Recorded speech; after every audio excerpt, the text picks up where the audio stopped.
This man behind me is David Salanini. Probably pronouncing that wrong because it's Italian and I am not. This man has recently been appointed by NASA as their first Chief Artificial Intelligence Officer. This appointment is in accordance with Biden's executive order on the safe, secure, and trustworthy development and use of artificial intelligence. In this new role, he will continue NASA's collaboration with other government agencies, academic institutions, industry partners, and other experts to ensure the agency is on the cutting edge of AI technology. But I also wanted to show you the history of this man. I just kind of want to lay it out there, as his work history is pretty much a template of who you have to be to get to a senior level at a place like NASA. This basically sums it up. He took up the role earlier this summer after a more than 20-year career in the intelligence community. That's pretty much it, in a nutshell, but let me tell you more. And real quick, this is just a reminder for all of the NASA simps out there, just kissing the feet of NASA. They're not your friends. These are the top 20 NASA contractors as of 2022. Here's the list. I mean, you can read it yourself. Boeing, Lockheed Martin, Northrop Grumman, Raytheon, come on. Let's just remember, NASA's not our friend. They're one of them. David Salvanini started off his life, his work history, his career in the Air Force, where he spent 21 years. Immediately after retiring from the Air Force in 2005, he joined the Department of Defense, specifically the Defense Intelligence Agency. He worked for the DIA and for the DoD for 18 years until June of 2023. I can't find much information on this, but around the same time, between 2021 and 2023, he worked for the Director of National Intelligence. And for those that don't know, this is a very high-level position. It's a cabinet-level position that works very closely with the president. In August of 2023, NASA appointed him as Chief Data Officer, where he served for a short 9 months before being promoted to the position of the first Chief Artificial Intelligence Officer. And again, he is a perfect example of how it goes. Who is in the positions of power in places like NASA? Someone who has worked for the US government for their entire life, the US military, to the Department of Defense, to the Director of National Intelligence, to NASA. So just keep that in mind. You know how Carlin said that it's a big club and you ain't in it? I have no idea what he was talking about. No idea at all. $38 million. That's allegedly what this heap of junk right here costs NASA. Y'all watch this video and check out this nice ride right here. Boy, let me tell you. This sleek 1969 moon rover comes quick, efficient, equipped with your own lawn furniture. Duct tape, optional. Don't forget your action pack. Mickey Thompson sticks in the rear with dune buggy cups. Not to mention state-of-the-art, second to only backwards Hibbley antennas with tennis balls. And a handy analog radar buster. And the always much sought-after front end with an indestructible polypropyl design fit for a team. Umbrella inverted is extra. $38 million in 1969. Today, Y'all realize NASA's just rubbing this stuff in our face? Alright, so check this out. I know this has been brought up before, right? So before y'all jump off in the comments, oh, that's stupid, that's old news, that's already been answered, blah, blah, blah, blah. I get it. Alright, so NASA has this on their website, allegedly. It's a definition of a linear aircraft model. A linear aircraft model for a rigid aircraft of constant mass flying over a flat, non-rotating Earth is derived and defined. So I've heard all the yang about, oh, that was written in 1988 or 1989 or whatever. And the reason they had to do it that way because back then computers weren't advanced enough to keep up with a model on a round Earth. Alright, that's cool. But if that be the case, why still keep this around? Computers now are much more advanced. What do you still need it for? Right here in our faces on their website. I don't know about y'all, but I can read between the lines a little bit. I'm not saying this is or isn't true, but some people are alleging that Samsung is faking moon photos. Check out this video and see what this guy came up with. If all the phone has seen in this instance is this white blob, how on earth would it know that this dark patch over here is a crater? How would it know that this blurry bit here is moon texture? It's inventing detail out of nowhere. And the only way this makes sense is if the phone is not using its normal image processing that it would use for every other shot, but instead recognizing the moon shape and going, oh, I actually know what a moon looks like already. I can use a sneaky trick here. Just to try and 100% confirm that this was happening, I even printed out a blurry version of the moon, hanging it from a light by a string, and sure enough, the phone detected the paper as a moon and added detail that didn't even exist onto a paper cutout. I tried the same using my iPhone 14 Pro, and no extra detail was added. And also again on my Google Pixel 7 Pro. Again, the photo was just a blur, as you'd expect it to be. So you could say that some level of faking is occurring. But I wanted to see if I could get the phone to completely cheat. To try and get it to identify a completely random, unrelated object as the moon, and then get it to accidentally slap the entire moon texture on top of it. I tried lighting up a ping pong ball in a black room. Didn't work. I tried suspending a brightly lit piece of blank paper. That didn't work either. But the phone did remove the wire it was hanging from, which was odd. Almost like it was trying to turn it into a celestial object. But the point is, I couldn't completely fool it. Whatever Samsung is doing to the moon images, it's at least pretty good at differentiating photos of the actual moon and photos of brightly lit. This is for entertainment purposes only, but would you like to see where some of your tax money's going to? Before you flip out, TikTok, this ain't Cam making this up. This came off of NASA's website. Now, this is an artist depiction of it. An artist depiction of a float lunar railway system that allegedly NASA wants to build on the moon. The website says we want to build the first lunar railway system which will provide reliable, autonomous, and efficient payload transport on the moon. Alright, a durable, long-life robotic transport system will be critical to the daily operations of a sustainable lunar base in the 2030s, as envisioned in NASA's Moon to Mars plan. I'm just going to let this hang out here for a minute. $25.4 billion, that's a lot of money. Now, maybe we're just weird. But we sure would like to see that $25.4 billion go to something like this instead of a railroad track on the moon. This was too good not to share with y'all. Flat Earth theory. Why do some people think the Earth is flat? Flat Earthers believe one of the most curious conspiracy theories on the internet. Here's a look at what they believe and why. Of all the conspiracy theories that litter the internet, the flat earth conspiracy is quite possibly the most curious.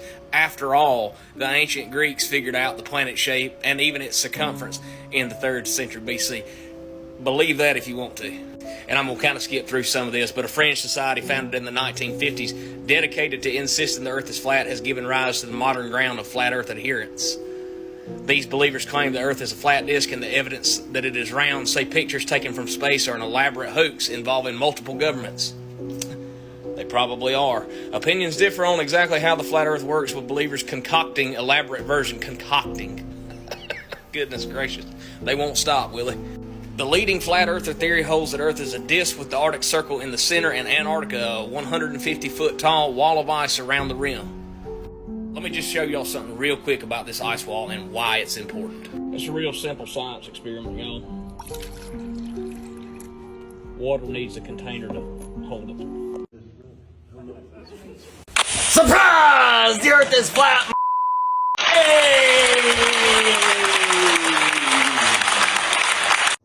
Just a gentle reminder. You're nothing! You're a tiny speck of dust in an infinite universe! Where are you here? Who knows? I mean, look how small the Earth is compared to all these other ones! You're a fish monkey, that's right, a fish monkey that crawled out of some primordial soup, a little germ worm, you little germ, and then you're a worm. You're insignificant. There's millions and trillions and billions of things just like you out there. So puny and tiny and small in a vast infinite expansion. You're not even average. And this is our gentle little reminder that bang! Whoops! Oops! Existence! Oops! Oops! Oh no! Existence! And then you flippity-floppity, germ to worm, to fish to monkey, to man! Oops! Primordial soups! Germies to wormies to man! Pathetic! Disgusting! Gross! Bet you can't find yourself in here because it's impossible because you're nowhere! Hi again. So today we are going to go over the treaty, and I'm going to couple it with a map so you can see what they're talking about. We're going to go ahead and jump into this behind me. This is the Antarctica Treaty. You can go look this up online, but I would not recommend using Wikipedia because they won't break it down by the articles. So I'm going to go ahead and read this to you if you cannot see it. It says, the provisions of this present treaty shall apply to the areas of the 60 degrees south latitude, including all ice shelves. Including all ice shelves, okay? So this is the map that they're talking about. And this is an indicator right here, and then this is another indicator right there. And if you go to Yale University or ask me for the link, I'll give it to you. You're able to pull this up and you're able to zoom in on everything so you can see exactly what all of this means. All of these tiny little letters down here, okay? This is the first indicator. You see the 60 degrees? Antarctic Circle. This is right for the ice wall. This is the other indicator. You'll notice the 60 degrees, Antarctic Circle, right before the ice wall. You see, it's perfectly aligned. Okay? So the 60 degrees south is right in the water. Goes all the way around, and it perfectly goes in between the lands right before the water. All the way around. So magnetic north is right in the middle. Everything south is Antarctica. And when they talk about circumnavigation, you're just going around the Earth, east or west, east or west, circumnavigation on our home, okay? They do have this form that is DS-4131 for those of you that want to go look it up. It is the U.S. Department of State Advanced Notification Form for all tourist and other non-governmental activities in the Antarctic Treaty Area, which means if you want to go to Antarctica, you have to give them a 3 months advanced notification, and they could still deny you. Which is weird to me because I've never been to a continent where I've had to give 3 months advanced notification. All you need is a passport, and you're there. Oh, and money. But, I mean, come on now. This is just garbage, and they could still deny it. All of it. Tells you. Anyways, if you think that you can just independently go and explore Antarctica, you cannot. They will not allow you to go. They have a treaty for a reason, and it's not to save the penguins. That's just some hogwash that they try to tell the people.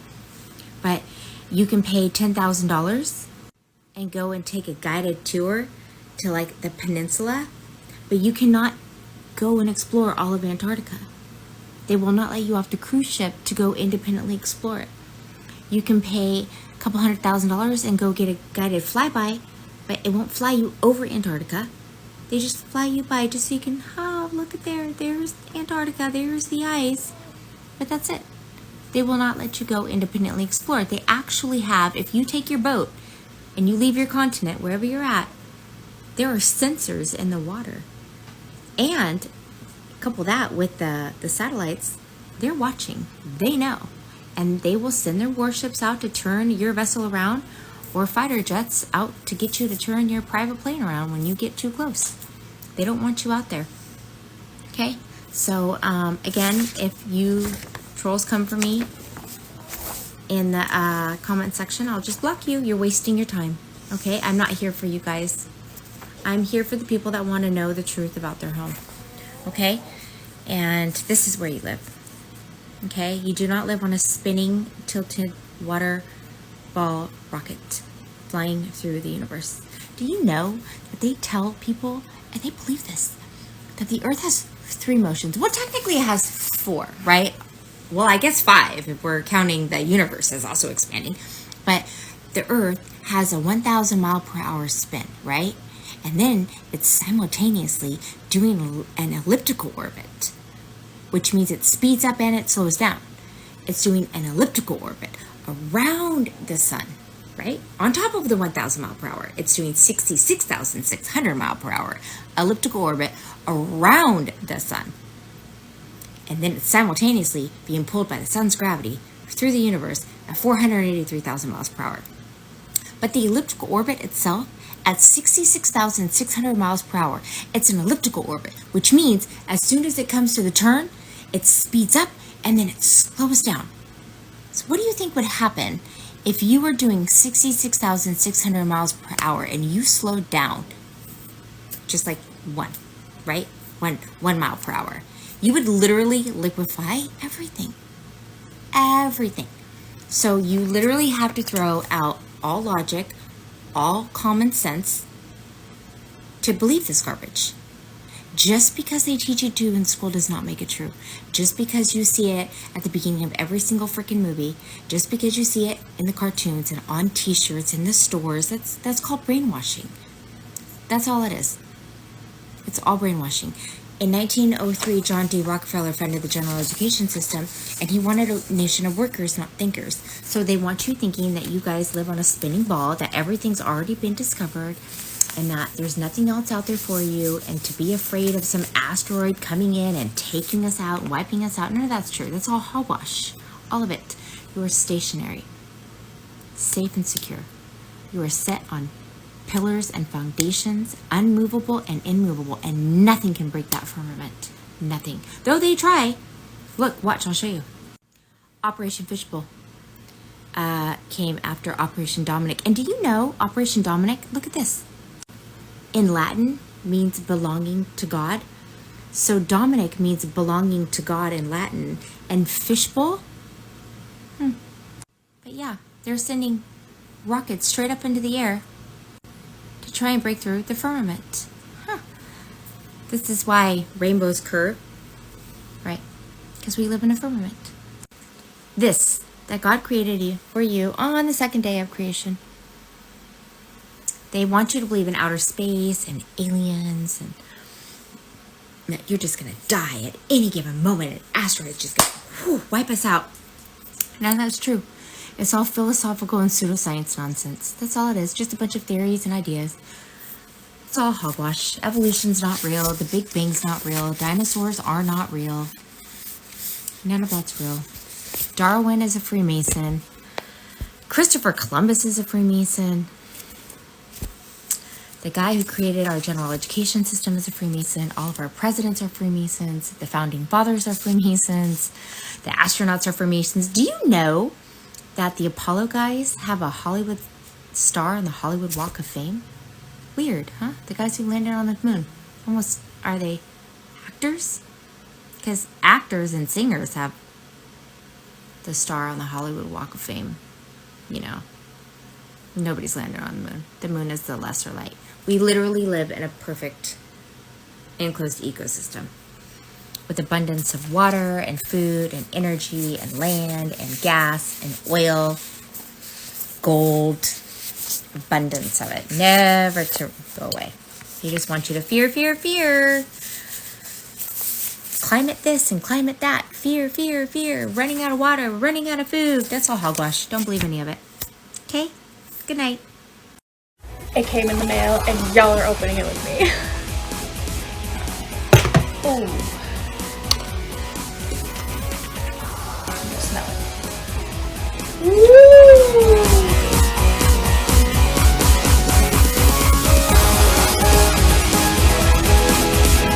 Here we go. The flat Earth map dates back over 1,000 years. This map is credited to being created by a Persian astronomer. His name was Al-Biruni and he lived between 973 AD to 1048 AD. It's the official map of the United Nations and also the United States Geological Survey. It used to be present in many places before the creation of NASA and the Antarctic Treaty in 1959. Here you see it with Admiral Byrd. This map has been restored by Dmitry from Russia with suggestions of mine, Eddie Alenkar. Known by my YouTube channel Flat Earth Banjo, I asked Dmitry to include the Bermuda Triangle and Point Nemo, a place deep in the Pacific where NASA buries rockets. Then Robert Tozzi, a professional mapmaker, came along and enhanced the map even more. There are many people now selling this map online, but if you could order it from my online store, I would greatly appreciate it. Visit my online store now and order one of the items. I humbly thank you.